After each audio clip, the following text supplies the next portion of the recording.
सबसे विवादित टॉपिक है धर्म के बारे में बात करना। पहलगाम में जिस तरीके से धर्म पूछकर हत्या की गई, उसके बारे में क्या बोलोगे आप? क्या बोलते भेलपुरी खा रही थी, मेरा पति साइड में था, एक इंसान आया, उसने उसको गोली मार दी। यहाँ पे उसने बोला कि शायद मुस्लिम नहीं है, उसने उसको गोली मार दी। वो तो स्क्रिप्चर के अंदर लिखा है, तो ये उसी को रिपीट कर रहे हैं। वो इनको करना पड़ेगा। कुरान जो है कहता है इस बात को, सूरह तौबा की आयत नंबर 5 के मुशरिक मूर्ति पूजक काफिरों को जहाँ पाओ वहाँ मारो। तो ये सोच बनती कैसी, इतनी कट्टरता आती कैसी है? कंटिन्यू जब तक होता रहेगा, जब तक पूरी दुनिया पे इस्लाम काबिज ना हो जाए। अभी इस बार की जो गवर्नमेंट है, बीजेपी गवर्नमेंट, उन्होंने बहुत अच्छे काम किए हैं। ट्रिपल तलाक हो गया, फिर अभी वक्फ बिल हो गया। ये सारे काम मुसलमानों के फायदे के लिए हैं। लोग बाग मुसलमान को ये मुल्ला मौलाना डरा देते हैं। वही 3 तलाक खत्म कर दी है सरकार। इनको क्या मतलब है हमारे धर्म में घुसने का? शादी जो होती है, या फिर मैं बोलूँ कि निकाह, हिंदू धर्म में बहुत ही पवित्र बंधन माना जाता है, लेकिन इस्लाम में थोड़ा सा इसका निकाह, पहले तो अगर आप इसके शब्द के अर्थ पे जाओगे तो आपको शर्म आ जाएगी। निकाह आप तो सोचते हो शादी को बोलते हैं, निकाह के मायने हैं संभोग, और कोई मायने नहीं। आपको तो अभी बुरा नहीं लग रहा अगर मैं इसको मायने के साथ कहूँगा, सामने मेरे लेडीज बैठी हो कोई, मैं तेरे साथ संभोग करूँगा, उसको अच्छा लगेगा? सोच कैसे बनती है? तो आपने बताया था कि ये बचपन से ही मतलब डाली जाती है दिमाग में। मदरसों के बारे में आप क्या बोलना चाहते? हाँ, छापेमारी सही हो रही है और होनी भी चाहिए। मैं यहाँ पे मुल्ला मौलवियों की कोई गलती नहीं निकालता। ये लोग जब मदरसे में पढ़ाने के लिए आते हैं,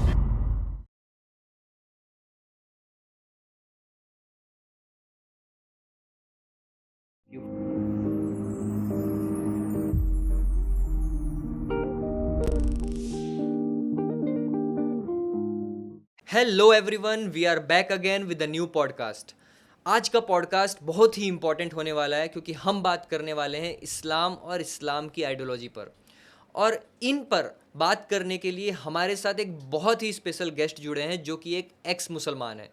सो please welcome none other than mister Salim Vastik. Thank you very much sir, हमारे साथ पॉडकास्ट में जुड़ने के लिए। बहुत बहुत शुक्रिया। बल्कि आपका ज़्यादा शुक्रिया।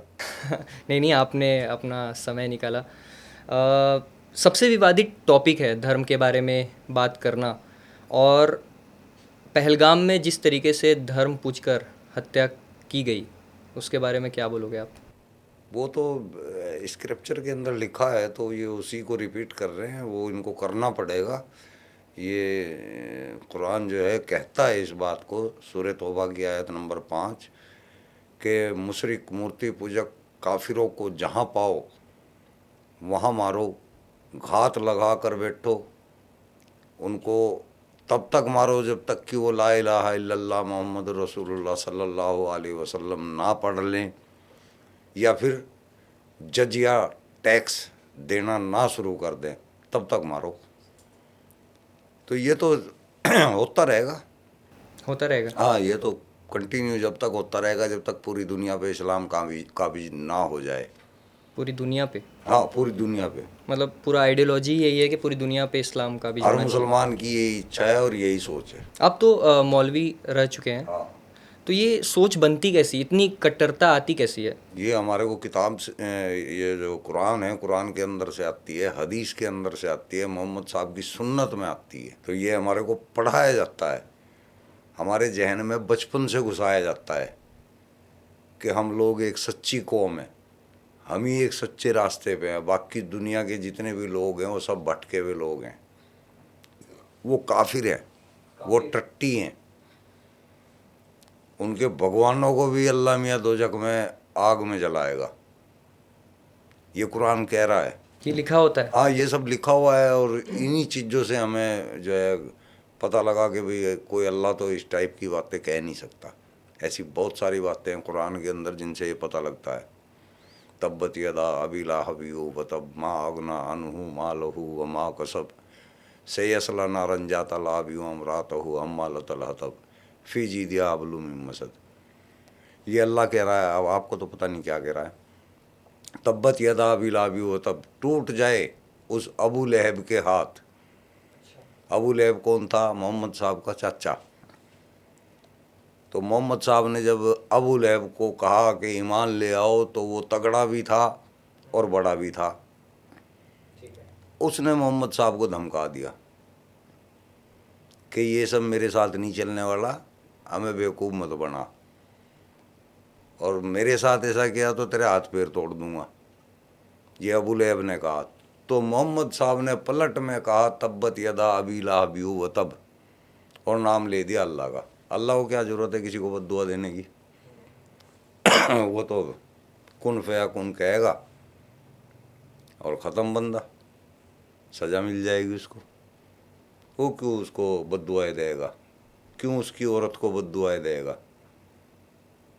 क्यों उसको ये कहेगा तेरा नाश हो जाए, तेरा सत्यानाश? ये तो कोई कमज़ोर आदमी दे सकता है ना, कमज़ोर मोहम्मद साहब थे। तो यहाँ से पता लगता है कि कुरान अल्लाह की किताब नहीं है, मोहम्मद के विचार हैं, मोहम्मद की लिखी हुई बातें हैं या बताई हुई बातें हैं। उन्होंने एक निज़ाम बनाया था ये सऊदी अरब के लोगों के लिए, ताकि वो लोग इस्लाम को फॉलो करके इस्लाम के तरीके पे जिएं।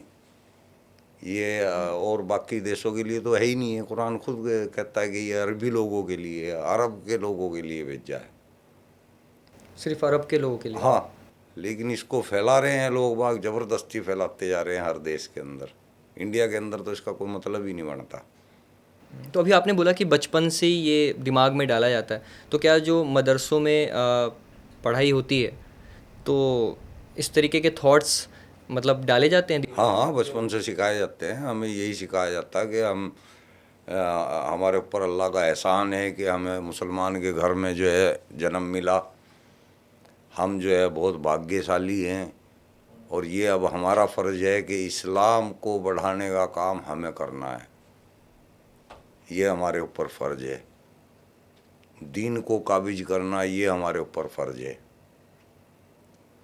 दुनिया को फ़ानी बता दिया है। इस दुनिया को, फ़ानी का मतलब बेकार, किसी काम की नहीं है। इस दुनिया में कुछ भी तरक्की के काम ना करो, क्योंकि ये दुनिया तुम्हारे काम की नहीं है। यहाँ तो तुम इम्तिहान देने के लिए आए हो।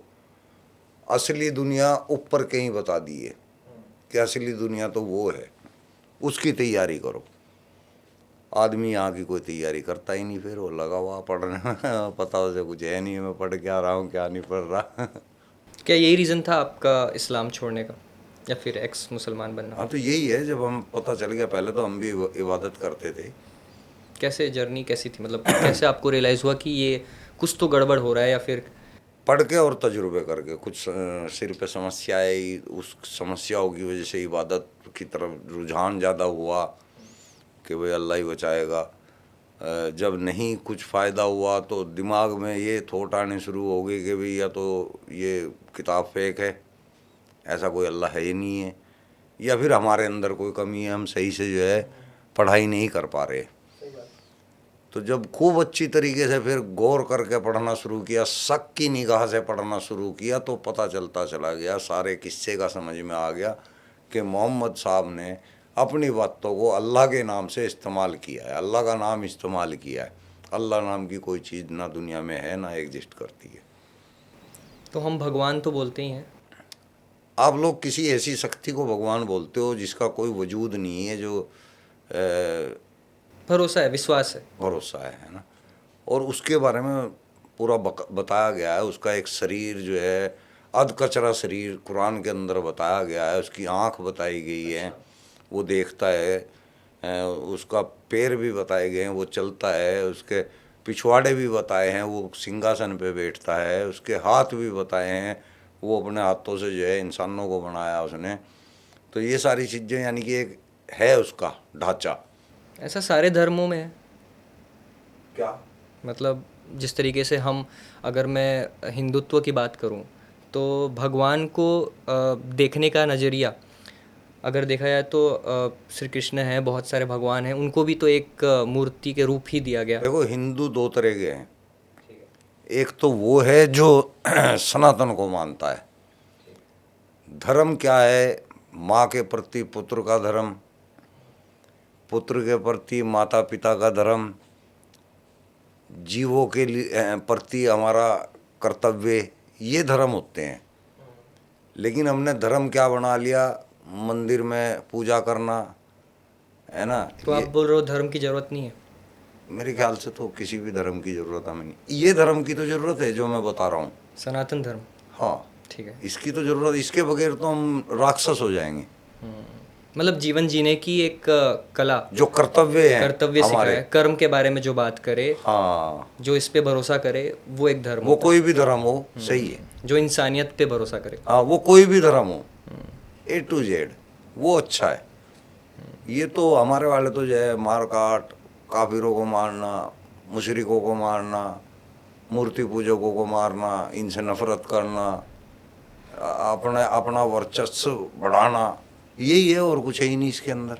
तो आप बता रहे थे कि कैसे आपको रियलाइज़ हुआ कि कुछ गलत हो रहा है। आप वहाँ पे थे, कुछ इंसिडेंट्स हुआ, आप इबादत की तरफ भी गए, फिर आपको लगा कि नहीं, अभी या तो हमारे हाँ, अंदर फिर कुछ मैंने कमी है। इसको तर्जुमे के साथ जब पढ़ना शुरू किया ना, तो उन आयतों का मुझे पता चला गया कि इसके अंदर लिखा क्या है। पहले पता नहीं था, पहले सिर्फ अरबी जो है स्क्रिप्चर है उसी को रटते थे, पढ़ते थे, उसके मायने पता नहीं होते थे। फिर जब मौलवियत की, मौलवियत के अंदर जो है इसके तर्जुमे आते हैं, फिर तर्जुमों का जब पता चलता चला गया तब मुझे ये एहसास हो चुका था। लेकिन फिर भी मैं मानने जा रहा था, क्योंकि किसी के सामने ये बात कहना इतनी आसान नहीं है। मैं जिस वक्त वक्फ बोर्ड की तरफ से मज़ार के ऊपर बैठा, मैं मज़ार पे भी रहा हूँ, 3 साल के लगभग रहा हूँ। अम्बाला के पास जो है खिलन मालन गाँव है, वहाँ के मज़ार का मैन खादिम था मैं। और मैंने कुछ अपने भी मज़ार बनाए हैं 2, और उसके अलावा भी काफ़ी मज़ारों के ऊपर मेरा हैंडल था। जो छोटे भैया बैठते थे तो उनको ट्रीट करता था, वहाँ से भी खर्चा पानी आता था।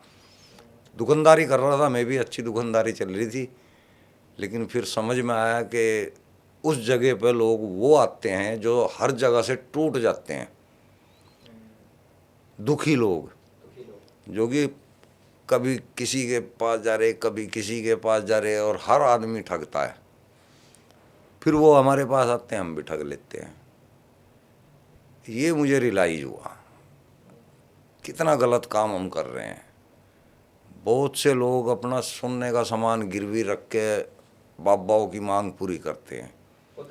मैंने की है, तभी तो मेरी आँख खुली थी। वो मैंने ये किस्सा कई चैनलों पे बताया हुआ है, तो यहाँ पे भी बता देता हूँ। मैं जब मज़ार पे रहता था, एक मुस्लिम औरत थी, उसके आदमी ने किसी और से संबंध बना रखे थे, और वो सारी प्रॉपर्टी और पैसा उसके ऊपर लुटा रहा था। वो औरत इतनी मजबूर हो रखी थी कि घर में खर्चे तक की भी दिक्कत थी उसको, जबकि उसका घरवाला पैसे वाला था। तो वो इसी चक्कर में जगह जगह जा रही थी, और कमाई का कोई साधन था नहीं, तो घर का ही सामान बेचती फिर रही थी। तो मेरे पास जिस वक्त आई, जब मैंने उससे 5100 रुपये बताए कि भाई तेरे लिए जो है सामान आएगा, और हम सामान भी ऐसा बता देते थे ना कि वो कस्टमर ला ही नहीं पाता, उसको मिलता ही नहीं।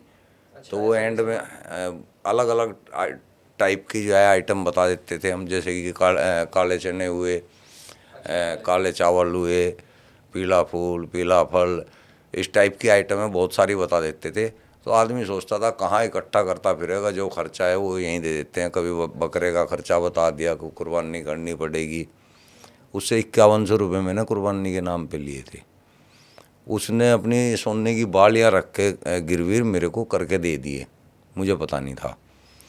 दूसरी बार वो फिर 10-12 दिन के बाद आई, थोड़ा बहुत उसको ऐसा लगा कि मेरा काम बन रहा है, क्योंकि हम ये मनोवैज्ञानिक काम चलता है वहाँ पे, हम ऐसा करते हैं। तो थोड़ा सा भी अगर वहाँ पॉजिटिव रिप्लाई उसको मिल जाता है ना, तो उसका यकीन बन जाता है, वो फिर भागा आता है, गुरुजी इस तरह अब फ़ायदा लग रहा, कुछ और ऐसा हो जाए तो बढ़िया हो जाए। फिर मैंने 5100 का बता दिया उसको खर्चा। अब उसके पास कुछ था भी नहीं कि वो कुछ रख पाती। हाँ कर ली उसने। फिर उसने अपने भाई से जिक्र किया होगा, अपने भाई के ज़रिए वो मेरे मज़ार पे आई थी।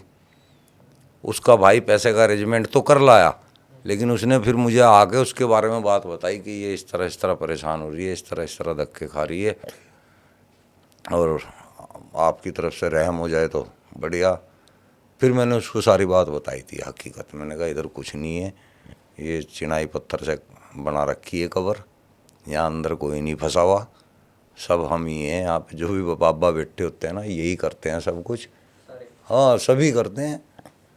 तो उसको पता नहीं इस बात का यकीन आया कि नहीं आया। मैंने तो उसको बता दिया और उसके बाद में वहाँ कोई 2-2.5 महीने बैठा रहा। कोई नहीं आया। नहीं, मैं फिर वहाँ सबको यही बताता रहा, अच्छा, जो भी आता था। जो भी आता था। फिर ये बात वक्फ बोर्ड तक चली गई, उन्होंने मुझे वहाँ से डिसमिस कर दिया। उसके बाद मैं अपना लोनी गाजियाबाद आ गया, यहाँ दुकान खोल ली, फेसबुक स्टार्ट कर लिया। फेसबुक पे जो है पोस्ट डाल के नास्तिकता के बारे में। डर नहीं लगता आपको? डर के तो कुछ काम नहीं हो सकता। नहीं, फिर भी मतलब जितना ओपनली आप कुछ तो गुद्दा रखना पड़ेगा। और मुझे ऐसा लगता है कि अब मैं अगर उसको ईश्वर कहूँगा ना तो लोग भटक जाएंगे, फिर वाकई में भटक जाएंगे। अब मैं अगर उसको कहूँ कि ऐसी कोई शक्ति है जो मुझे बचपन से तैयार कर रही है, ठीक है, क्योंकि मैंने अपनी ज़िंदगी में वो काम किए हैं जो कोई आम इंसान कर ही नहीं सकता, सोच भी नहीं सकता। और मैं कई बार मरते मरते भी बचा हूँ। मतलब मौत के मुंह से ही वापस आया हूँ, टक से बिल्कुल। मेरी मौत हो चुकी, कई बार हो चुकी, लेकिन मैं बचा हुआ हूँ। तो मुझे लगता है कि मैं वाकई में कुदरत ने मेरे को इस काम के लिए तैयार किया है और मैं बहुत सॉलिड हूँ, अंदर से भी बाहर से भी। वही है कि जिस बारे में लोग बात करने से भी कतराते हैं, आप इतना ओपनली बोलते हैं। वह कुदरत बहुत खतरनाक चीज़ है, ये कब किससे क्या कराएगी कोई सोच भी नहीं सकता। मैंने भी नहीं सोचा था कि मैं कभी इस तरह ऐसे काम करूँगा। आज मुझे मुसलमान अपना दुश्मन समझ रहे हैं, जबकि मैं रियल में केवल मुस्लिमों के लिए काम कर रहा हूँ। फ़ायदा तो पूरे वर्ल्ड का है। इस्लाम जहाँ से भी ख़त्म होगा वहाँ शांति आ जाएगी।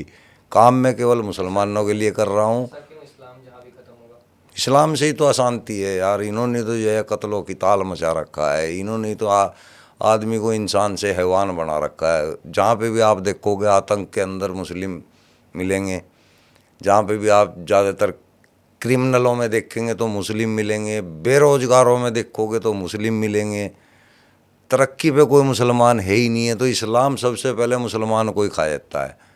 मैं मुसलमान के लिए ही काम कर रहा हूँ। मैं चाहता हूँ कि मुसलमान की इज्जत हर देश में ऐसी हो कि उसको आदमी इंसानियत के नाम पे फ़ौरन पहचान जाए। आदमी पता लगे ना ये मुसलमान है, तो सामने वाले को ये दिखना चाहिए, उसकी इज्जत अंदर से आनी चाहिए। तो वो कब आएगी? जब हम कुरान छोड़ देंगे और इंसानियत पे आ जाएंगे। इंसानियत की बात की, अभी आपने शुरू में ही बोला था कि कुरान में ये लिखा हुआ है कि, या फिर इस्लाम का सबसे मेन मोटिव ये हो गया कि हर जगह फैला दो। कुरान में ऐसी कोई आयत है जिसमें इस्लाम में कन्वर्ट होने के लिए बोला जाता हो? हाँ, आयत नंबर 5 में है। अच्छा, तो क्या मतलब उसमें ये है कि हर किसी को ईमान में ले आओ, ला इलाहा इल्लल्लाह पढ़ाओ, जब तक नहीं पढ़ेगा तब तक मारो। ये सभी के लिए। अच्छा,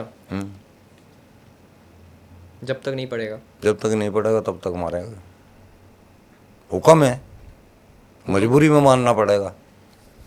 या तो आप फिर मतलब या तो छोड़ दो इस्लाम, नहीं तो काफिरों को मारना पड़ेगा, जिहाद करनी पड़ेगी, इस्लाम को बढ़ाना पड़ेगा, तबलीग करनी पड़ेगी। इस्लाम छोड़ो, कैसे छोड़ो? कैसे छोड़ दो? छोड़ना सीधी सी बात है। जब पहले तो ये पता लगाओ कि कुरान जो है अल्लाह की किताब है भी या नहीं। मुसलमान इसीलिए तो फॉलो कर रहा है कि वह अल्लाह की किताब समझ रहे हैं इसको, कि वह आसमान से आई है। जब मुसलमान को ये पता चल जाएगा ये अल्लाह की किताब नहीं है, ये तो जो है मोहम्मद साहब का काम है, तो फिर वे मोहम्मद साहब को भी फॉलो नहीं करेंगे। मोहम्मद साहब हमारे थोड़ा ही हो, तो सऊदी अरब के महापुरुष हो सकते हैं, हमारे थोड़ा ही है। हमारे महापुरुष तो हमारे हैं ना, वो करें, सऊदी अरब वाले करें, उनको फॉलो, हमें क्या लेना। जब वो अल्लाह के रसूल नहीं रहे, जब किताब ही अल्लाह की नहीं रही, तो वो रसूल भी नहीं रहे, तो फिर उनको फॉलो वहाँ के लोग करें, हम क्यों करेंगे। जितने भी रूल्स हैं ये कुरान में ही लिखे हुए हैं, जैसे लड़कियों के लिए वो पहनना, बुर्का पहनना, ये सारी चीज़ें कहाँ से बुरखे का इसके अंदर नहीं है, कुरान के अंदर हिजाब का है। हिजाब मुंह को ढकने बोलते हैं। ये तो हम लोग सऊदी अरब को फॉलो करने के चक्कर में बुर्का पहनते हैं। सऊदी अरब के लोगों के पास तो लॉजिक है बुर्का पहनने का, क्योंकि वो वहाँ रेतीला इलाका है। वो पूरा वहाँ का जो मुसलमान है, मर्द जात है, वो भी बुर्का टाइप पहनता है। उसकी वजह यह है कि वहाँ धूल मिट्टी रेत बहुत ज़्यादा है, और वो उड़ती है तो शरीर पे आती है, कपड़ों पे आती है, तो वो सर भी इसीलिए ढक के रखते हैं। वो उस पर कुकर का ढक्कन सा लगा लें ऊपर से कि ताकि वो पक्का काम हो जाए, वो धूल ना घुसे। उस धूल से बचने के लिए ऐसी ड्रेस है। और मुसलमान यहाँ के लोग उसको ये अल्लाह की ड्रेस समझ के फॉलो कर रहे हैं। भाई उनके पास लॉजिक है, और रेत की वजह से कर रहे हैं। तुम लोग काहे को बुर्का पहन रहे हो पागलो, कोई लॉजिक होना चाहिए ना। हाँ, हिजाब का मैं मान सकता हूँ, हिजाब का हुक्म कुरान के अंदर है, तो हिजाब लगाओ, बुर्का काहे को पहन रहे हो। अब तो पहले तो कुरान को ही समझ लोगे, अल्लाह की किताब है नहीं, जब समझ लोगे तो किसी को फॉलो ही नहीं करेंगे। अभी आपने हिजाब बोला, अभी हम लोग थोड़ा देर पहले भी बात कर रहे थे कि हर जगह इस्लाम को काबिज करना है। तो इसमें जो एक मुसलमान लड़का जब एक हिंदू लड़की से शादी करता है, इसको एक टर्म दिया जाता है लव जिहाद। हाँ, तो ये है, मतलब ये स्क्रिप्चर में तो नहीं है, लेकिन ये मौलानाओं ने सवाब का काम बताया हुआ है कि अगर आप दूसरे धर्म की लड़की को अपने धर्म में लेके आते हैं तो वहाँ से ये कम हो गया, और अब उससे जो बच्चे पैदा होंगे वो ऑटोमेटिकली मुसलमान पैदा होंगे, उनकी नस्ल कम हो जाएगी। इस्लाम को बढ़ाने का ये सबसे बड़ा सवाब बताया है। सवाब के तौर पे बहुत से संगठन इस टाइप के अंदर ही अंदर बने हुए हैं मुस्लिमों के, हाँ, जो लव जिहाद का ही काम करते हैं। ये अलग अलग बने हुए हैं, उनका काम है ये लव जिहाद को बढ़ावा देना और ऐसे आदमी खड़े करना। तो ये रियल है। कोई इनाम वगैरह भी मिलता है इसमें? इनाम वगैरह शायद कोई संगठन देता हो तो मुझे नहीं पता, लेकिन जो है सवाब बहुत बड़ा इनाम है। इससे बड़ा तो और इनाम हो भी नहीं सकता। जब अल्लाह के यहाँ सवाब का वो जाता है तो वो जन्नत का रास्ता खोलता है। अच्छा। हाँ, जितने सवाब के काम किए होंगे इंसान ने, उतना वो जन्नत के नज़दीक है। वो जन्नत का लालच काम करवा देता है। ऐसे ही लैंड जिहाद है, ये वक्फ बोर्ड। आप लोग तो इसे पता नहीं क्या सोचते होंगे, वक्फ बोर्ड भाई ये मुसलमानों का कुछ फ़ायदा करता होगा, मुसलमानों के किसी काम आता होगा। तो वक्फ बोर्ड ने आज तक किसी गरीब को एक रोटी नहीं दी। वक्फ बोर्ड ने आज तक किसी गरीब को एक प्लेट चावल नहीं दिए। वक्फ बोर्ड ने आज तक किसी गरीब को एक कंबल चद्दर कपड़ा नहीं दिया। वक्फ बोर्ड ने आज तक किसी को एक कमरा बना के नहीं दिया कि भाई तुम रह लो। ये क्या देते हैं? मदरसा और मस्जिद और मज़ार। यहाँ से इनको कमाई भी मिलती है। यहाँ से ये मुसलमानों को अशिक्षित करके अपने मजहब को मजबूत बनाते हैं। वो जब तक अशिक्षित रहेगा तब तक वो चंदा देता रहेगा। जितने बड़े बड़े अमीर आदमी हैं, जो पढ़े लिखे आदमी हैं, वो इस्लाम को इस तरह से फॉलो नहीं करते। गरीब आदमी करता है ज़्यादा। मदरसा, मजार और एक और वर्ड लिया आपने, मस्जिद। ये इनमें डिफरेंस बताएंगे क्या होता है? मस्जिद के अंदर नमाज पढ़ी जाती है, मदरसे के अंदर नमाज सिखाई जाती है। अच्छा, ये डिफरेंस है। मदरसा जो है एक तरह का स्कूल है, और मजार जो होती है, जो हमारे पीर या महापुरुष कह सकते हैं आप, वो जो मर जाते हैं, अच्छा, उनको दाव देते हैं वहाँ पे, और उसको फिर नाम दे देते हैं मोइनुद्दीन चिश्ती मजार, साबिर साहब मजार, ऐसे नाम दे देते हैं। तो मैक्सिमम 90-95% तो ये सब फर्जी है मजार। सिर्फ कुछ मजार ऐसी है जहाँ पे वाकई में रियल में इंसान दबे हुए हैं। फर्जी कैसे? फर्जी मतलब ईंट रोड़े की बना दी, सीमेंट करके ले भाई, उस पर चद्दर डाल दी, बाहर कमरा सा बना दिया, ऊपर उसका सामने गुल्लक रख दी। अब आ रहे हैं लोग बाग, मन्नत ले गए अपनी।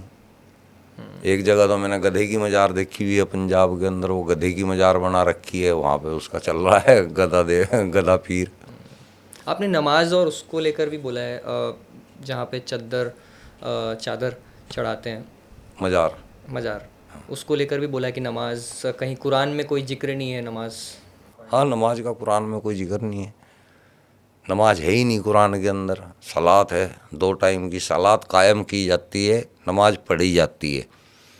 नमाज पढ़ने की चीज़ है, सलात कायम करने की चीज़ है।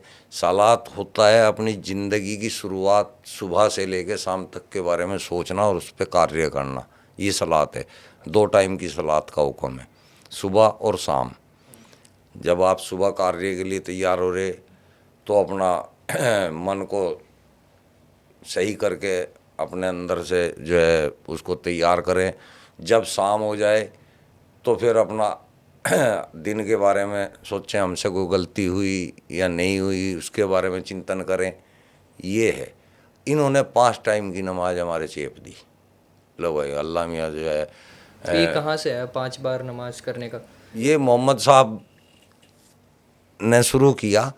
मोहम्मद साहब आए और मूसा अलैहिस्सलाम को बोलते हैं कि भाई मैं अल्लाह के पास गया था और अल्लाह मियाँ ने मुझे 50 टाइम की नमाज दी है कि भाई जाओ जाके अपनी उम्मत को बोल दो कि 50 टाइम नमाज पढ़नी है दिन में। अब मूसा अलैहिस्सलाम जो है वो फ़िक्र में पड़ गए, बोले भाई एक इंसान 50 नमाज एक दिन में कैसे पढ़ सकता है, वो पढ़ ही नहीं सकता। तो आप जो है पैगंबर साहब अल्लाह के पास जाओ और कम करा के लाओ, ऐसे तो नहीं काम चलेगा। तो मोहम्मद साहब वापस गए अल्लाह मियाँ के पास। अलग ही एक कॉमेडी है, मोहम्मद साहब अल्लाह के पास फिर गए और कहा कि खुदा ये तो पॉसिबल नहीं लग रहा इंसान के लिए इतनी नमाज पढ़ना। तो उन्होंने फिर 10 नमाज कही कि भाई ठीक है तुम जो है 10 नमाज पढ़ो। मोहम्मद साहब फिर आए, फिर कहा मूसा अलैहिस्सलाम से कि भाई चलो 10 नमाज कर दी अल्लाह मियाँ ने। वो कहने लगे जी 10 भी ज़्यादा हैं, मुझे तो लगता है कि 1-2 टाइम की भी बहुत टफ हो जाएगी। तो कहने लगे आप फिर जाओ और जो है छूट लेके आओ, ऐसे तो नहीं बात बढ़ेगी। तो मोहम्मद साहब कहने लगे भाई मुश्किल है भाई, मुझे तो शर्म आ रही है अब जाने में। कहने लगे नहीं जाना पड़ेगा। मोहम्मद साहब फिर अल्लाह के पास गए। ये मैं पूरा किस्सा ही सुना रहा हूँ आपको, थोड़ा लंबा तो हो रहा है। कोई बात नहीं, वो समझना जरूरी है। हाँ, मोहम्मद साहब फिर गए, फिर अल्लाह से जो है गुजारिश की। तो अल्लाह ने फिर कहा कि लगा ठीक है जाओ 5 टाइम की नमाज कर लो और 5 टाइम की अता करना। मोहम्मद साहब फिर आए, फिर मूसा अलैहिस्सलाम को कहा कि अल्लाह ने जो है 5 टाइम की नमाज कर दी। मूसा अलैहिस्सलाम ने कहा कि 5 की भी ज़्यादा हो जाएगी हुजूर, 5 की नहीं पढ़ पाएगा मुसलमान, इंसान की बस की बात नहीं है वो कंटिन्यू 5 टाइम नमाज रोज़ पढ़ सके। मोहम्मद साहब बोले भाई अब मैं नहीं जाऊंगा और अब 5 टाइम की ही पढ़नी पड़ेगी। तो ये हमारे 5 टाइम की छिप गई। अब इसमें 2 चीज़ें सामने निकल के आती है। इससे ये पता चलता है कि मोहम्मद साहब से जीनियस माइंडेड मूसा अलैहिस्सलाम था। उसको पता था कि इंसान 50 टाइम की नमाज नहीं पढ़ सकता। मोहम्मद साहब को नहीं इतनी अकल आई, उसको खुद अकल आनी चाहिए थी। मूसा अलैहिस्सलाम ने बताया तब उसे समझ में आया कि हाँ ज़्यादा होगी, उसको तो खुद समझ आनी चाहिए थी। तो यानी कि इससे पता लगता है मोहम्मद साहब को इतनी भी अकल नहीं है कि वो 3-3 चक्कर लगा रहे थे। वो खुद ही वहाँ एक ही बार में सेटलमेंट कर लेते कि भाई 5 कर दे या 4 कर दे या 3 कर दे। मूसा अलैहिस्सलाम उनको बार बार पिंच करके समझाते थे नहीं गलत है गलत है। फिर अल्लाह मियाँ इतनी बड़ी सुपर पावर, उसको अकल नहीं है भाई अगर एक नमाज के अंदर 25 से 30 मिनट लगेंगे, आदमी 50 नमाज कैसे कर लेगा? आगने मूतने का भी टाइम नहीं मिलने का, 24 घंटे पूरे हो जाएंगे, नमाज पूरी नहीं होएगी। अल्लाह मियाँ को भी नहीं इतनी अकल थी। मूसा ने बताया, मोहम्मद वापस आया, फिर अल्लाह को पता चला हाँ यार ज़्यादा ही दे दी मैंने तो फिर उसने कम करी। तो यहाँ से ये भी पता लगता है कि अल्लाह में भी कोई दिमाग नहीं है। असल में वो मोहम्मद साहब ही थे, अपना आप ही झूठ सच बोल रहे थे आके चलो 10 कर दी, चलो 5 कर दी, वो अपना आप ही लगे हुए थे। ये किस्सा है, ये हदीस। शादी जो होती है या फिर मैं बोलूँ कि निगाह हिंदू धर्म में बहुत ही पवित्र बंधन माना जाता है, लेकिन इस्लाम में थोड़ा सा इसका निकाह, पहले तो अगर आप इसके शब्द के अर्थ पे जाओगे तो आपको शर्म आ जाएगी। निकाह आप तो सोचते हो शादी को बोलते हैं, निकाह के मायने हैं संभोग, और कोई मायने नहीं है। शादी इसका मतलब हम लोगों ने बनाया है, इसके मायने अरेबिक को जब सर्च करेंगे आप, तर्जुमा निकाल लेंगे तो इसके मायने आएंगे संभोग, सेक्स।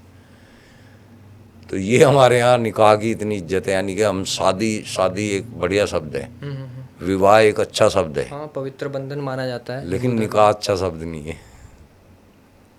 मैं तेरे साथ निकाह करूँगा। आपको तो अभी बुरा नहीं लग रहा, अगर मैं इसको मायने के साथ कहूँगा, सामने मेरे लेडीज बैठी हो कोई, है ना, मैं तेरे साथ संभोग करूँगा, उसको अच्छा लगेगा? नहीं, वो तो उठ के चांटा मार देगी। सही बात है। तो ये क्या इसका मतलब नहीं पता होता लोगों को? पता ही नहीं है ना, ये मतलब दूसरे ये देश कैसे की हो सकता भाषा है, दूसरी कंट्री की भाषा है, दूसरी कंट्री का रिलीजन है, हम लोगों को पता ही कुछ नहीं है, फॉलो कर रहे हैं बस।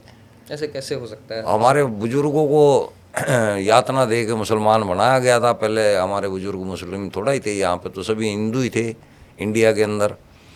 तो जब बाहर से आक्रांता आए, उन लोगों ने यहाँ पे हमला किया, यहाँ लूटपाट मचाई, तब उन लोगों ने यहाँ के हिंदुओं को मजबूर किया मुसलमान बनने पे, कलमा पढ़ने पे, मारा लोगों को। जो कमज़ोर थे बेचारे, मैं तो कमज़ोर ही कहूँगा, हिंदू आज भी कमज़ोर ही है। अब भी कौन सा ताकतवर है, कोई भी आके कब्जा कर लेगा। समय की बात है। होना चाहिए, इतनी तो ताकत होनी चाहिए कि कोई हमारे को ना बदल सके। हाँ, वो समय अलग था, लेकिन हमारे पूर्वज कमज़ोर थे। नहीं, वो समय अलग था जब एक आदमी गरीबी से लड़ रहा है। मैं बता रहा हूँ, जब आप बोले कि पूर्वज कमज़ोर थे, ऐसा नहीं है। जब आप धर्म को बहुत अच्छे से मान रहे हो, आप गरीबी से लड़ रहे हो उस टाइम पे। अगर आप थोड़ा पहले जाओगे तो उस समय, अगर भारत की बात करूँ मैं तो एक आदमी की जो आय थी एवरेज, वो 30 से 35 साल थी। आदमी वहाँ बहुत चीज़ों से लड़ रहा था। वहाँ पे जब कोई एक इन्वेडर्स आए, उन्होंने जुल्म किए या फिर जो भी किए, उनके पास ताकत थी, पैसा था, वो कन्वर्जन हुआ, वो एक अलग तरीका था। आज का समय अलग है। हाँ, बस पर हुआ हमारे पूर्वजों के साथ, तभी हम आज मुसलमान हैं। और हमें इस बात पे शर्मिंदा होना चाहिए कि हमारे पूर्वजों को डरा के धमका के मुसलमान बनाया। हमें तो आज खुल के आज़ाद होने का मौका है, हम ऐसे देश के अंदर हैं कि हम चौड़े होके कह सकते हैं कि भाई हम ठीक है, हमारे पूर्वज तो मजबूर थे, हम तो मजबूर नहीं हैं। मारो लात ऐसे दूसरे विदेशी कल्ट को, हम विदेशी मजहब को अपने गले में टांग के फिर रहे हैं और 24 घंटे अरबी गुलाम बने हुए हैं। सलाम वालेकुम, वालेकुम सलाम, अल्हम्दुलिल्लाह, माशाअल्लाह, सुभान अल्लाह। अब बेवकूफ़ के बच्चों, हिंदुस्तान के रहने वालों, हिंदी में बात कर लो, सामने वाले को भी समझ में आए कि भाई क्या कह रहा है, क्या नहीं कह रहा है। अब मैं आपको सलाम कर लूँ, अस्सलाम वालेकुम, आपको मतलब भी नहीं पता, आपको सिर्फ ये पता कि हमारे को नमस्ते कर रहा है ना। अगर मैं सीधे कहूँ कि भाई मैं आपकी खैरियत चाहता हूँ, आपको फ़ौरन समझ आ जाएगा ना, और आपको अच्छा भी लगेगा, यार ये आदमी मेरी खैरियत चाह रहा है, मेरी सलामती चाह रहा है। निकाह वाली बात हो गई, जो मुझे पता नहीं उसका मतलब, और आप बोल रहे हो कि आप तुमसे निकाह करना चाहता हूँ, ये तो वैसी बात हो गई। हाँ, ऐसी बात होगी। मैं चाहता हूँ कि भाई हम भी से ऐसे विदेशी मजहब को गले में से निकाल लो, अपनी भाषा में बात करो, हिंदुओं से नफ़रत ना करो, काफिरों से नफ़रत ना करो। हमारा स्क्रिप्चर सिखा रहा है हमें काफिरों से नफ़रत करना, उसको फॉलो करने की ज़रूरत नहीं है। काफिर कोई नहीं है, हम सब एक ही डीएनए के लोग हैं। हमारे पूर्वज कहीं ना कहीं आपस में मिलते हैं, हम कहीं ना कहीं आपस में भाई भाई हैं। हमें नफ़रत इस तरह नहीं करनी चाहिए। सही बात है। और हिंदू के अंदर भी इसी वजह से नफ़रत मुसलमानों के लिए आ रही है, क्रिया की प्रतिक्रिया, और ये खतरनाक है। हम चाहते हैं मुसलमानों से भी कोई नफ़रत ना करे, क्योंकि जब एक धर्म में कट्टरता थोड़ी ज़्यादा होती है तो दूसरा धर्म भी उसे फॉलो करता है, मजबूर हो जाता है ना, मजबूर होता है। तो अपनी सेफ्टी के लिए। सही बात है। हाँ, वो तो सेल्फ डिफेंस करेगा ना, मजबूर हो जाएगा। यहाँ का हिंदू अब इसी तरह तो तड़प रहा है कि यार हम कुछ नहीं कहते, हमने इनको यहाँ रहने का भी मौका दे दिया। मुसलमान तो जा चुका था ना, पाकिस्तान दे दिया था उसको, तो जाओ भाई अपना मज़े करो। सारे मुसलमान एक जैसे नहीं होते, आपको लगता? अंदर से सारे एक ही हैं गुरु। अच्छा, बाहर से जो भी कह रहा है ना, वो अलतकैया है सब। तो थोड़ा मतलब अंदर से मैं भी ऐसा ही था कभी, मैं भी ये चाहता कि इस्लाम दुनिया पे काबिज हो जाए। अंदर से मैं भी, हाँ, काफिरों से मेरे मन में भी जो है नफरत थी। मतलब आप बोल रहे हो सब कोई ऐसे ही है? हाँ, सारे ऐसे ही हैं भाई, अंदर से। पढ़े लिखे किसी भी मुसलमान को अंदर से छाती फाड़ के देख लेना, उसके अंदर इस्लाम मिलेगा, हिंदुस्तान नहीं मिलने का। जो हिंदुस्तान की करता है ना कदर, वो काफिर है, वो मुसलमान है नहीं है कुरान के हिसाब से। अच्छा, हाँ, यहाँ आप मजबूरी में हैं, जब तक आप कम संख्या में है ना तब तक आप अपना आप को देशभक्त साबित करो, ये अलतकैया है। जब तक आप संख्या में कम है, जिस वक्त आप 50 या 51 पे आ जाते हैं, आपके ऊपर फर्ज हो जाता है इस्लाम को काबिज करना, जिहाद करना आपके ऊपर फर्ज है। फिर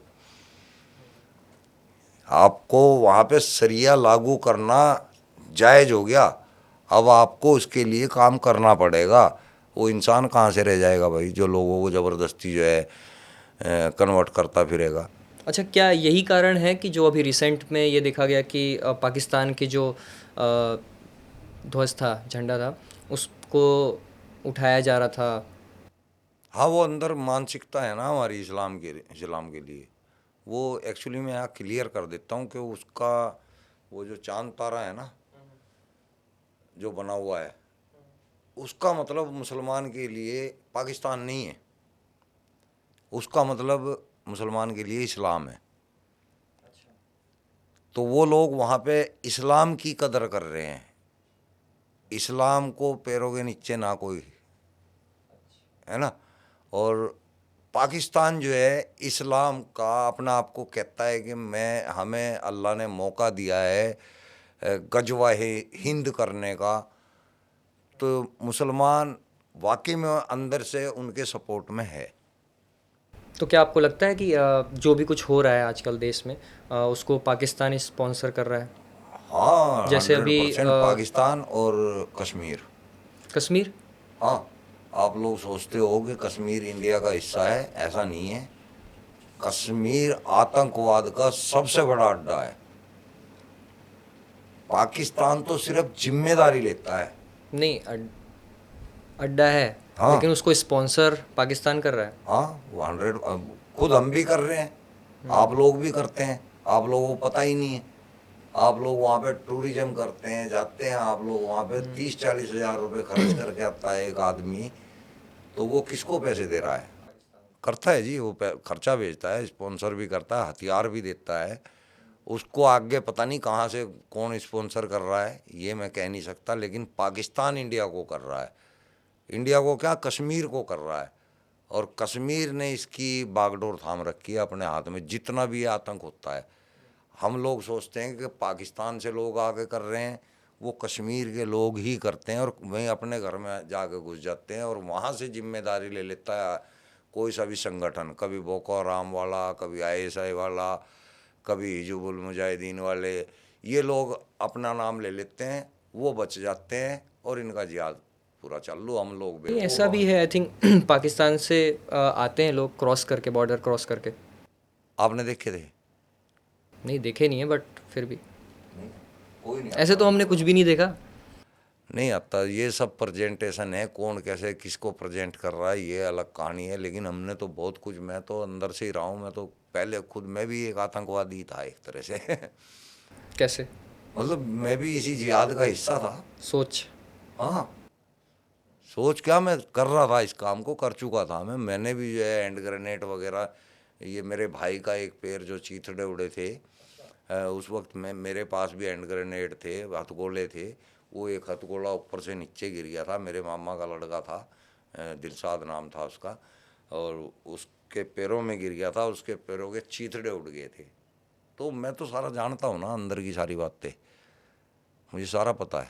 तो आप बोल रहे हो यहीं के लोग होते हैं और हाँ, पाकिस्तान नाम ले लेता है अपना। नाम वो अपनी जिम्मेदारी ले लेता है।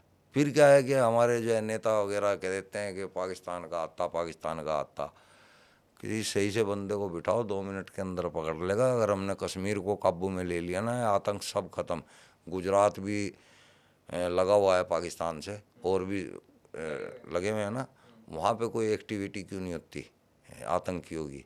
क्योंकि उनको अंदर से कोई सपोर्ट है ही नहीं है। ज़्यादातर हिंदू हैं वहाँ पे, अदर धर्म के लोग हैं ज़्यादातर। कश्मीर के अंदर टोटली जिहादी है, टोटल। तो वहाँ उन्हीं घरों में रह रहे हैं वो लोग, वहीं से काम हो अब तो जाता है। फ़र्क पड़ा है, अब तो काफ़ी फ़र्क पड़ा है जब से 370 लागू हुआ है। कहाँ फर्क पड़ा है? अभी हम पीछे होके तो आए हैं, हमारे तो अभी तक निशान नहीं खत्म हुए। वो जिहादी, वहाँ की पुलिस वाले जिहादी हैं, वो संविधान को 1% भी नहीं चला रहे वहाँ पे। वो कुरान का निज़ाम चल रहा है थानों के अंदर भी। हमें काफिर कह के कि हमारी भी जो पूरी टीम गई थी, 4 आदमियों की टीम गई थी कश्मीर में, हम उस प्रोटेस्ट करने गए थे जो 22 तारीख को हुआ था वहाँ पे हत्याकांड। तो वहाँ की पुलिस हमारी इंतजार में बैठी थी कि ये एक्स मुस्लिम है, इनको पेलना है। अब वो हमारे को ढूंढने में लग गए। हमने वहाँ पे वीडियो बना के, जो न्यूज़ चैनल्स पे वीडियो बनी हमारी, वहाँ इंटरव्यूज हुए हमारे, 12-13 चैनल ने इंटरव्यू लिए हमारे वहाँ पे कश्मीर के अंदर।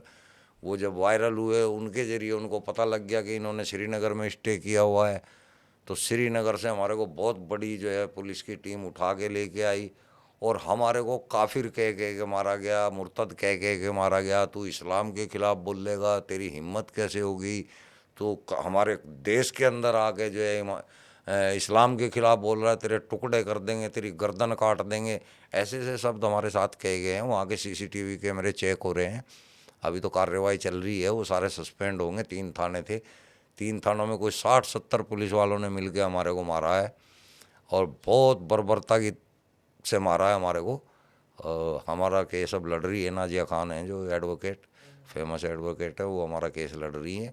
और हाँ, कार्रवाई चल रही है, बहुत बढ़िया, हम छोड़ देंगे नहीं। हम तो वहाँ देख के आए हैं खुद, मुसलमान, आम मुसलमान कितना जिहादी है।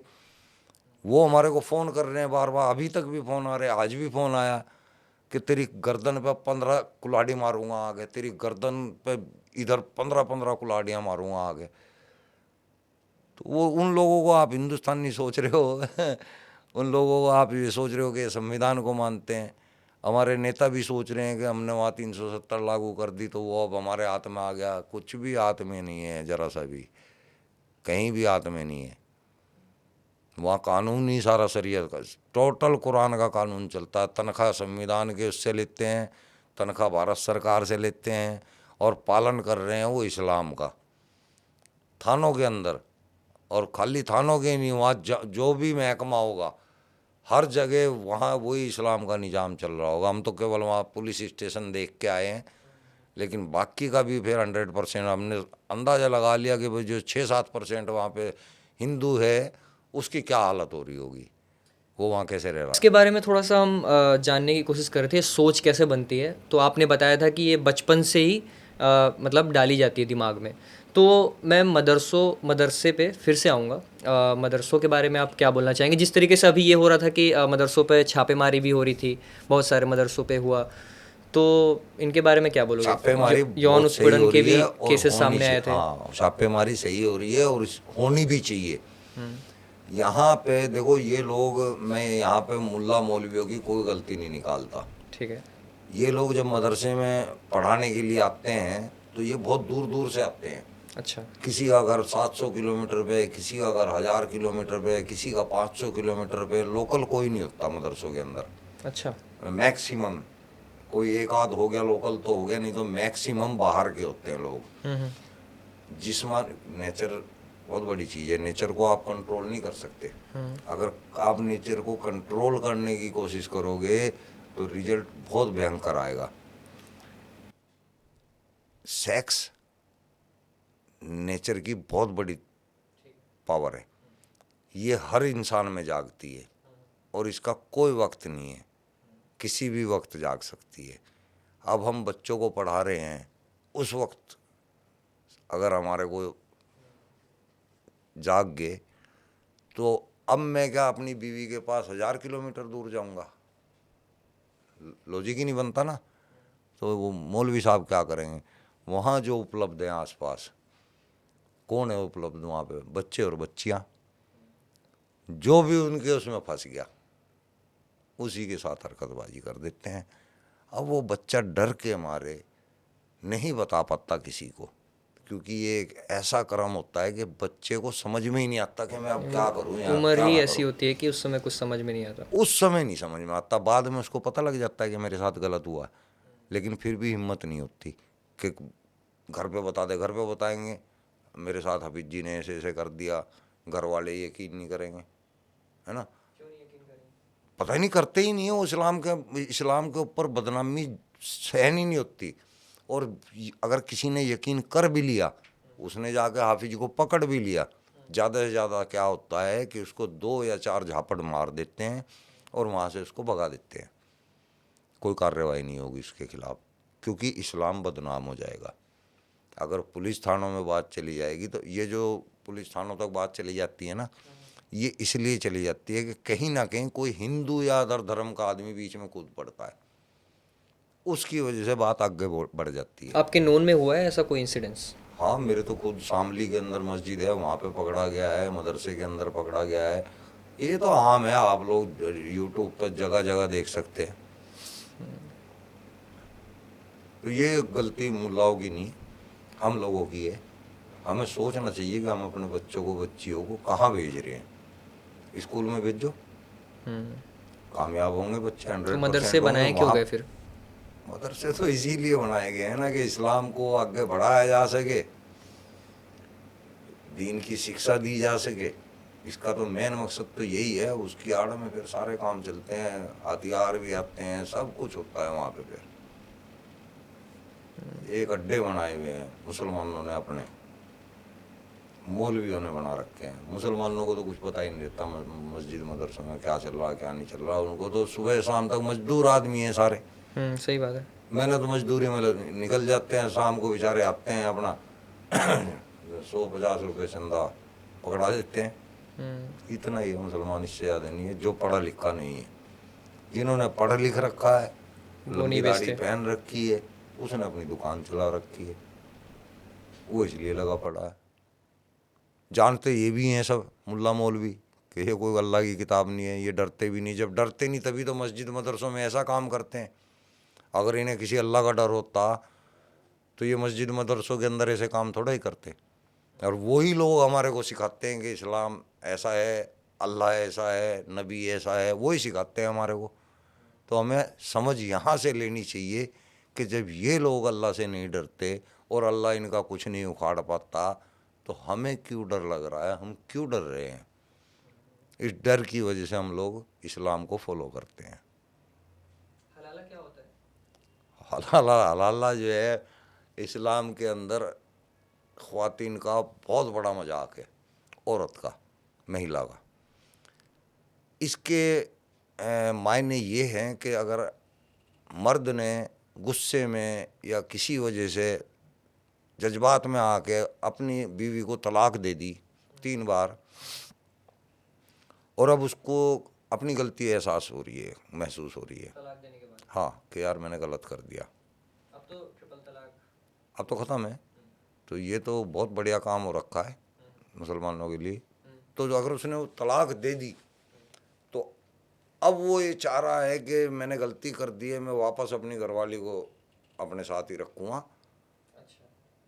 तो अब इस सूरत में उस औरत को किसी और आदमी के साथ शादी करके उसके साथ सेक्स करना होगा, फिर वो उसे तलाक देगा, तब जाके वो औरत अपने पुराने आदमी के पास आ सकती है। मतलब ये कोई लॉजिक समझ में नहीं आता कि भाई तलाक तो मैंने दी और सज़ा मेरी घरवाली को मिल रही है। ये कोई लॉजिक समझ में नहीं आता। लॉजिक भी नहीं, और थोड़ा सा और ये औरत का भी अनादर है।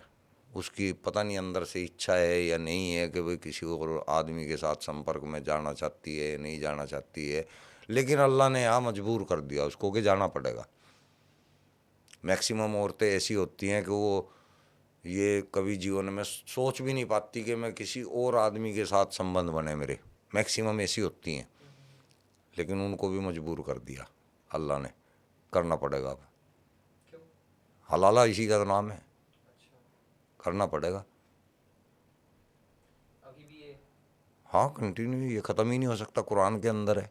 कुरान में लिखा है? हाँ, सूरह बकरा की आयत नंबर 230।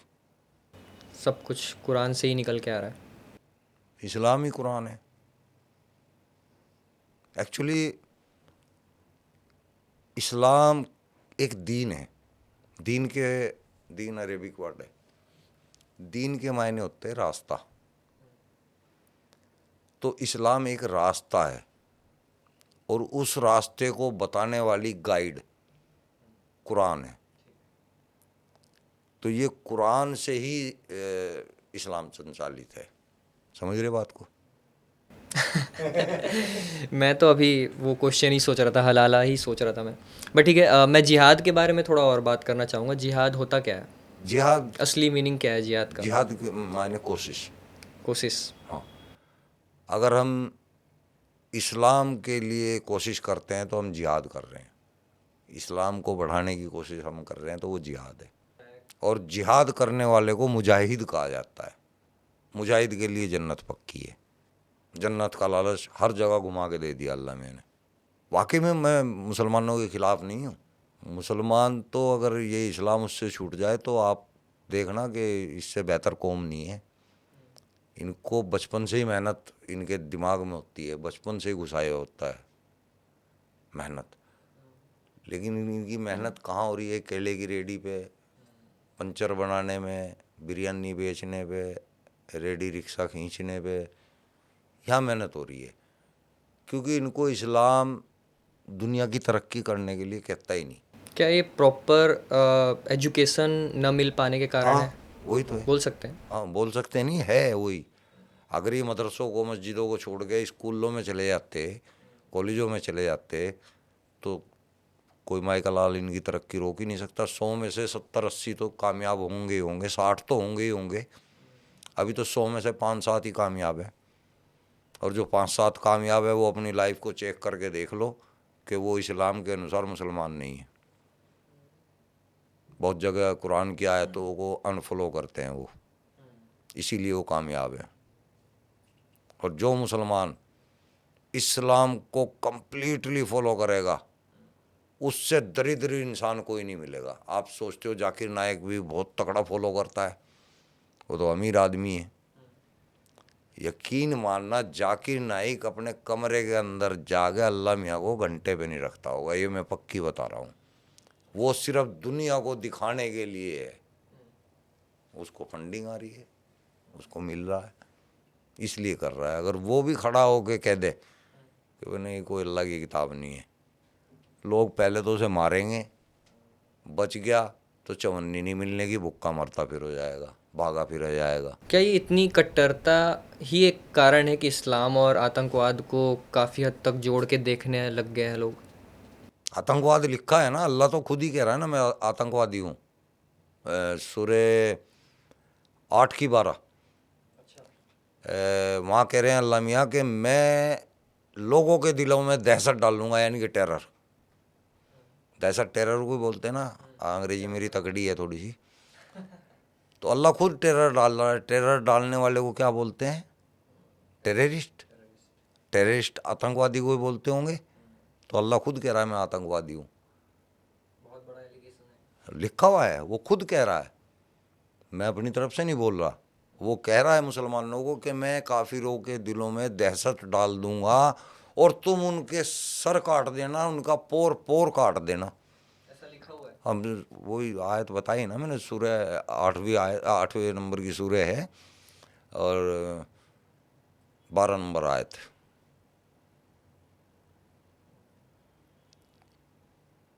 मुश्किल है काफ़ी। रोंगटे खड़े हो जाते हैं अगर बहुत सही ज़्यादा। तरह से नहीं, मेरे भी हो रहे हैं पढ़ेंगे, थोड़े पता थोड़े। चलेगा कि यार इतना खतरनाक लिखा वही हुआ वही है। वही थोड़ा सा दिमाग इधर उधर होता है। मेरे को इसी से थोड़ा एक क्यूरियोसिटी आ रही थी। पैगंबर मोहम्मद साहब के बारे में थोड़ा सा बताइए आप। थोड़ा सा क्या, मैं बहुत ज्यादा बता दूंगा, उम्मीद से भी ज्यादा बता दूंगा। नहीं, इतना टाइम नहीं है उम्मीद से ज़्यादा बताने के लिए, थोड़ा सा बताइए। देखो, जैसा हमें मुसलमान बताते हैं या मुसलमान मोहम्मद साहब के बारे में बताते हैं, वो बिल्कुल अलग कहानी है। मुसलमान ये कहता है कि मोहम्मद साहब दुनिया के सबसे अच्छे इंसान हैं, मोहम्मद साहब दुनिया के सबसे नेक इंसान हैं, मोहम्मद साहब दुनिया के सबसे ज़्यादा बुद्धिमान आदमी हैं। इससे तो मैं करेक्ट हूँ कि वो बुद्धिमान है, लोगों को बेवकूफ़ बनाने में, लोगों को टोपी पहनाने में। एक हदीस है मुसन्द अहमद की 26,870, मानसिकता देखिए। इब्ने अब्बास के घर मोहम्मद साहब गए। इब्ने अब्बास जो है बयान कर रहे हैं इस किस्से को। इब्ने अब्बास की एक 1.5 साल की बेटी जिसका नाम उम्मे हबीबा था, वो फर्श पर खेल रही थी घुटनों के बल। तो मोहम्मद साहब उसको देख के बोलते हैं, माशाअल्लाह, अगर ये बच्ची मेरे जिंदा रहते जवान होगी तो मैं इसके साथ सेक्स करूँगा, निकाह करूँगा। एक 1.5 साल की बच्ची को देख के ये सवाल किसके जहन में आ सकता है? हमारे तो जहन में उसको देख के प्यार तो आ सकता है, उसको गोद में खिलाने का मन कर सकता है, उसको कंधे पे बिठाने का मन कर सकता है, उसको कुछ चीज़ खिलाने का मन कर सकता है। लेकिन सेक्स का तो उसकी तरफ को तो देख के तो मतलब मन ही नहीं आ सकता ना, ऐसा तो दिल में ख्याल भी नहीं आ सकता। वो मोहम्मद साहब बयान कर रहे हैं बाकायदा 59 साल की उम्र में। कैसी मानसिकता वाले इंसान थे। एक हदीस है,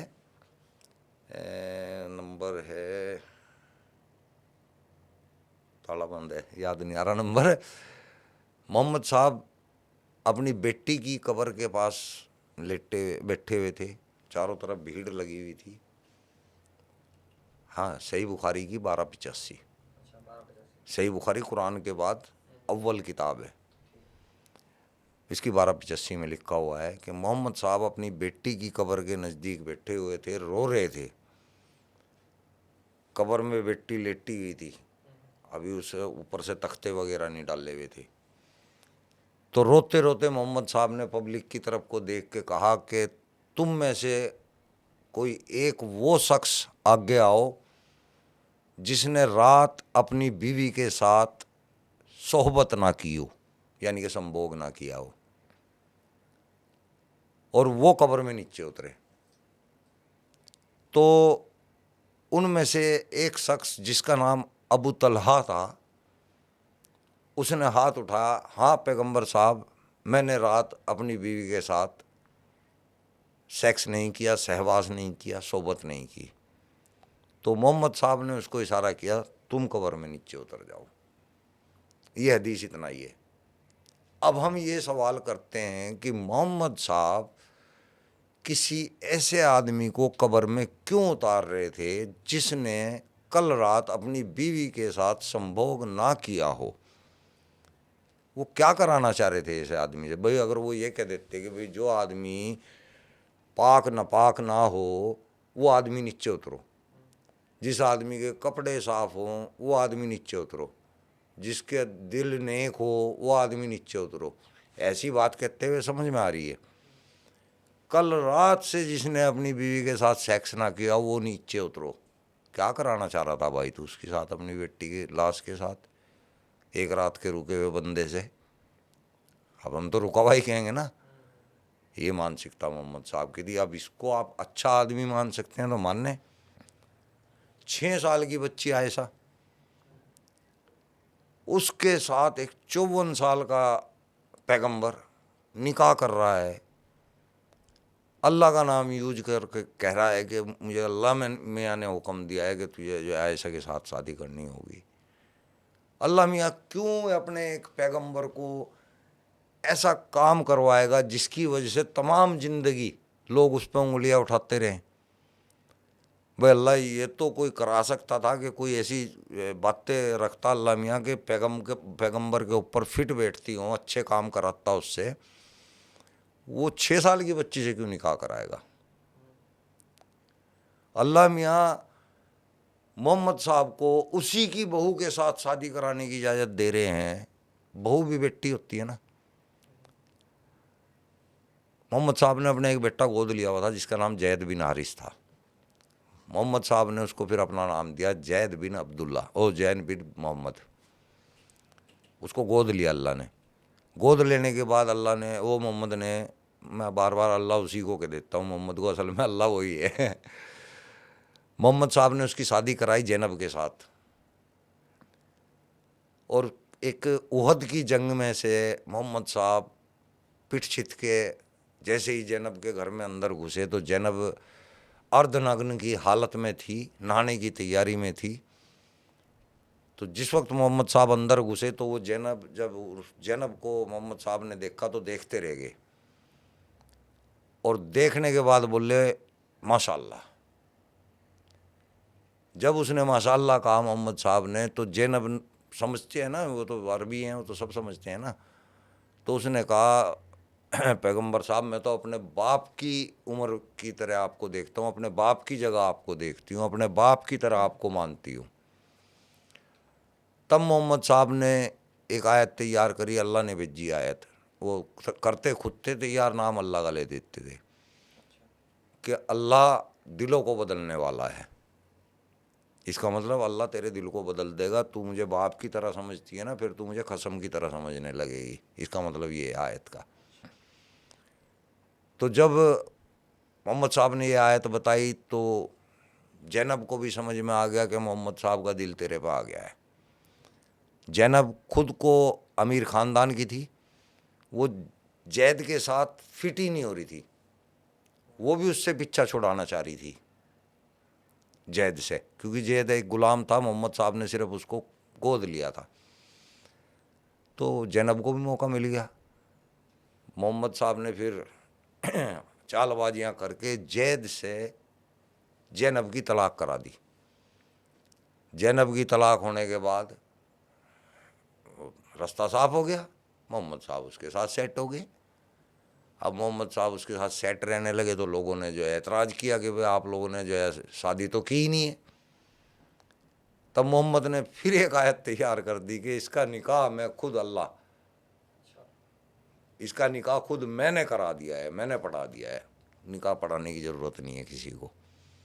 बच गए अल्लाह मियाँ के कहने से। मोहम्मद साहब वो ज़िंदगी भर ऐसे ही रही, यानी कि हमारी तरफ से तो वो नाजायज़ रिश्ता रहा, रखेल थी। लेकिन लोग ये मानते हैं कि अल्लाह मियाँ ने निकाह पढ़ा दिया था, तो मानते रहो भाई, लेकिन निकाह तो पढ़ा नहीं गया था। निकाह पढ़ाने के लिए एक वली चाहिए, मौलवी चाहिए, साइन भी होते हैं, कबूल भी होती है, प्रक्रिया है इसकी पूरी। ऐसा कुछ नहीं हुआ। मोहम्मद साहब गुलाम लड़कियों के साथ संभोग करते थे और करवाते थे। ये मतलब जो आप बता रहे हैं कहाँ से आया ये, मतलब लाइक कोई रेफरेंस है, कुरान कहीं के पे अंदर लिखा भी हुआ है, है? सूरह तहरीम की आयत नंबर 1, यानी कि 66वीं सूरह की 1 नंबर की आयत। वहाँ पे मारिया अल किब्तिया का जिक्र है। मारिया अल किब्तिया एक ग़ुलाम थी जो कि मिस्र के एक राजा ने खुश होकर मोहम्मद को दी थी, और उस ग़ुलाम को मोहम्मद साहब सेक्स करते थे। 2 जगह पकड़े गए मोहम्मद साहब उसके साथ सेक्स करते हुए। जो हफ्सा थी मोहम्मद साहब की बीवी, उन्होंने पकड़ा, और मोहम्मद साहब ने वहाँ पे झूठ भी बोला है। ये पता भी चलता है, इस हदीस से पता लगता है कि मोहम्मद साहब झूठ भी बोलते थे, झूठी कसम भी खाते थे। जब हजरत हफ्सा ने मोहम्मद साहब को मारिया अल किब्तिया के साथ गलत संबंध बनाते देखा, वो गुस्से हुई और उसने कहा कि आप बहुत गलत काम कर रहे हो। तो मोहम्मद साहब ने उससे वादा किया कि मैं कसम खाता हूँ और मैं आज के बाद ऐसा काम नहीं करूँगा, और मैं आज के बाद इसको टच भी नहीं करूँगा। ये सुनने के बाद हफ्सा जो है सोच के लिए, एक अलमनासी खेत होता है वहाँ पे, अलमनासी नाम का एक खेत था। मोहम्मद साहब की सारी बीवियाँ उसी के अंदर सोच करने जाती थी।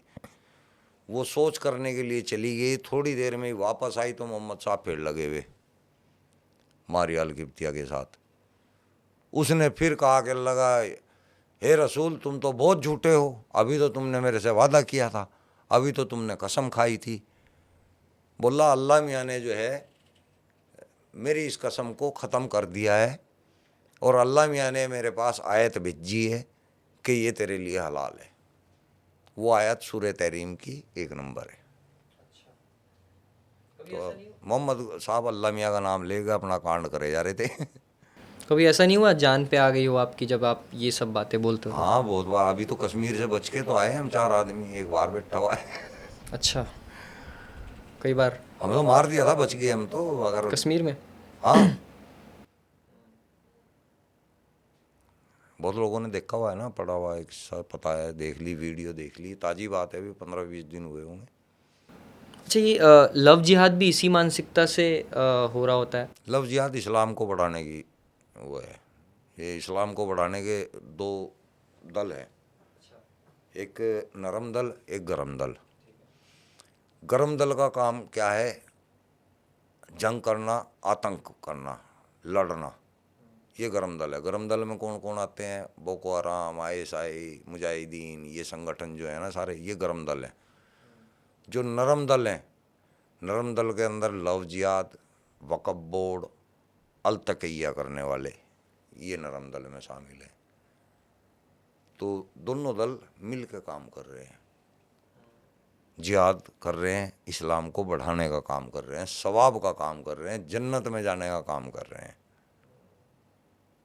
जी। इसमें पूरा सपोर्ट रहता है मतलब। हाँ, तो अभी लव जिहाद आपने बताया, तो एक लैंड जिहाद भी आपने बोला वो था, वक़्फ़ बोर्ड है, तो वक्फ बिल, वो भी नरम दल में आता है। अभी वक्फ बिल आया, तो उस पर क्या बोलोगे आप?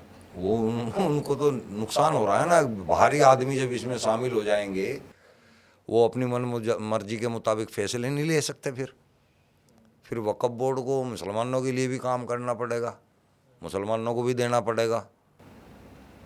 होता, इसलिए वो एक बार थोड़ा समझाओगे आप, होता क्या था ये वक्फ बोर्ड? वक़्फ़ बोर्ड, वक़्फ़ के मायने हैं अपनी कोई आदमी अपनी चल अचल संपत्ति, बड़ी संपत्ति अगर इस्लाम को दान कर रहा है तो उसको अरेबिक में वक्फ कहते हैं, दान को वक्फ कहते हैं। बड़ी रकम को, बड़े अमाउंट को या बड़ी जायदाद को जब कोई दान करता है तो उसको वक्फ बोलते हैं। उसके लिए ये बोर्ड बना है। आप तो इस बोर्ड में आई थिंक थे, आपने बताया था। इस बोर्ड का मेंबर रहा हूँ। तो इसमें कोई और भी होता है कि हाँ किसी बस बोल दिया गया कि ये अब आज से हमारी ज़मीन है तो वक्फ के अंदर आ गई? सौंपते हैं, बाकायदा लोग सौंपते हैं अपनी ज़मीन। ऐसे बहुत लोग हैं ना जो जिनका आगे कोई वारिस नहीं होता और वो अंदर से पूरे जो है इस्लामिक होते हैं, तो वो सोचते हैं कि भाई तू तो मरने वाला है, तो अपने बाद अपनी संपत्ति आगे कोई तेरे है नहीं है तो उठा के ये वक़्फ़ बोर्ड को दे दे। और वक़्फ़ बोर्ड क्या करता है कि वो तो उसको मिल ही रहा है, लेकिन जो खाली जगह आसपास लैंड मिल जाते हैं वहाँ छोटा मज़ार बना दिया, छोटी सी ईदगाह बना दी, फिर आहिस्ता आहिस्ता उसको घेराव करना शुरू कर देंगे, बढ़ाना शुरू कर देंगे। हो गया कब्जा वक़्फ़ बोर्ड के पास में, वो ज़मीन भी इनकी। फिर ये इसको मोटी रकम पे लीज पे दे देते हैं, बड़ी रकम पे। और रकम जो कागज़ों में दिखाई जाती है वो 101 रुपये, 501 रुपये, 1051 रुपये। ये खुद जो अंबानी की बिल्डिंग है, ये खुद मेरे ख्याल से पता नहीं कितने में, 1000 में दे रखी लीज पे। वक़्फ़ बोर्ड नहीं तो डाला हुआ ना केस, तो वो भी छोटी सी रकम में दे रखी है। लेकिन जब ली गई थी ना तो वो अटैचियाँ भर भर के रकम ली गई थी, लेकिन जब कागज़ों में दिखाते हैं ना तो वो छोटी रकम दिखाते हैं, क्योंकि उन्होंने आगे दिखानी पड़ती है कि हमने 501 में ये दे दी, 1000 में ये दे दी, 1500 में ये दे दी। अगर वो करोड़ लिखवा देंगे तो वो करोड़ उन्हें देने पड़ेंगे।